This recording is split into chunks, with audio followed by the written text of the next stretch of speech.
ସୂର୍ଯ୍ୟ କରିବ ଖେଳ ରୋକି ପାରିବ ତ ଇଂଲଣ୍ଡ ଦଳ। ଇଂଲଣ୍ଡ ଦଳର ବାଘ ଖେଳ ହେଲେ ଭାରତର ମହାବଳ ବାଘ।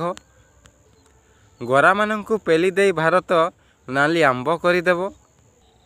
ଇଂଲଣ୍ଡ ବିପକ୍ଷ ସିରିଜ୍ ପାଇଁ ପ୍ରସ୍ତୁତ ଅଛି ସୂର୍ଯ୍ୟବାହିନୀ। ତେବେ ଚାଲନ୍ତୁ ଜାଣିବା ସମ୍ପୂର୍ଣ୍ଣ ଖବର ବିଷୟରେ।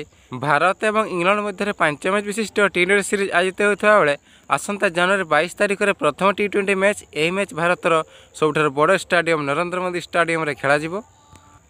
ଏହି ସିରିଜ୍ ପୂର୍ବରୁ ସୂର୍ଯ୍ୟ ଦେଲେ ଇଂଲଣ୍ଡ ଦଳକୁ ମୁହଁତୋଡ଼ ଜବାବ।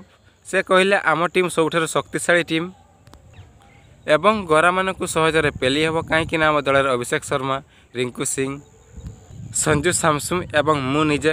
ବୋଲରମାନଙ୍କୁ ଦେଖିବାକୁ ଗଲେ ଅର୍ଶଦୀପ ସିଂ, ମହମ୍ମଦ ସାମି ଫେରିଛନ୍ତି। ସ୍ପିନରମାନଙ୍କୁ ଦେଖିଲେ ବରୁଣ ଚକ୍ରବର୍ତ୍ତୀ, ଅକ୍ଷର ପଟେଲ, ରବି ବିଷ୍ଣୋଇ। ଆମେ ବହୁତ ଭଲ ପ୍ରଦର୍ଶନ କରିବୁ ଇଂଲଣ୍ଡ ବିପକ୍ଷ ସିରିଜ୍ରେ। ତ ଫ୍ରେଣ୍ଡ, ଯଦି ଆମର ଭିଡ଼ିଓଟି ଭଲ ଲାଗିଥିବ ଭିଡ଼ିଓଟିକୁ ଲାଇକ୍ କରନ୍ତୁ। ଭିଡ଼ିଓଟି ଦେଖିଥିବାରୁ ଧନ୍ୟବାଦ।